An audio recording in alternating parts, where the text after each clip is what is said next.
দীর্ঘদিন ধরে অবসর সুবিধা ও কল্যাণ ট্রাস্টের পাওনা না পাওয়া এমপিওভুক্ত বেসরকারি শিক্ষা প্রতিষ্ঠানের শিক্ষক কর্মচারীদের অর্থ বিতরণের উদ্যোগ নিয়েছে সরকার। আগামী ১৫ আগস্ট দেশের ৬৪ জেলায় একযোগে এ কার্যক্রম শুরু হওয়ার কথা রয়েছে।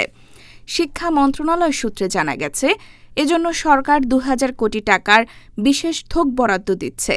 এর আওতায় অবসর সুবিধা বোর্ডের প্রায় ৭০,১১৫ জন এবং কল্যাণ ট্রাস্টের প্রায় ৪৪,০০০ শিক্ষক কর্মচারী অর্থ পাবেন।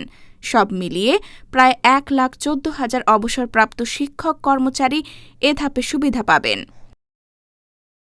এবার প্রথমবারের মতো আইবাস প্লাস প্লাস সফটওয়্যারের মাধ্যমে সরাসরি ব্যাংক হিসাবে টাকা পাঠানো হবে। অবসর সুবিধা বোর্ডের প্রায় ৭০,০০০ এবং কল্যাণ ট্রাস্টের ৪৪,০০০ আবেদন নিষ্পত্তি করা হবে। তবে দুই সংস্থায় এখনও ১,১৪,০০০-এর বেশি আবেদন রয়েছে। সব আবেদন নিষ্পত্তিতে প্রায় ১২,০০০ কোটি টাকা প্রয়োজন।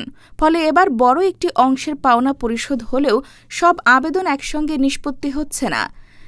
শিক্ষা মন্ত্রণালয় সূত্রে জানা গেছে, আগামী ১৩ আগস্ট সংবাদ সম্মেলনে এ বিষয়ে বিস্তারিত তথ্য তুলে ধরবেন শিক্ষামন্ত্রী।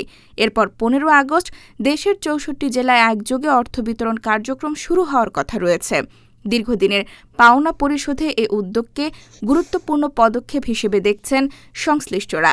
তবে অবশিষ্ট শিক্ষক কর্মচারীরা কবে তাদের পাওনা পাবেন তা এখনও অনিশ্চিত।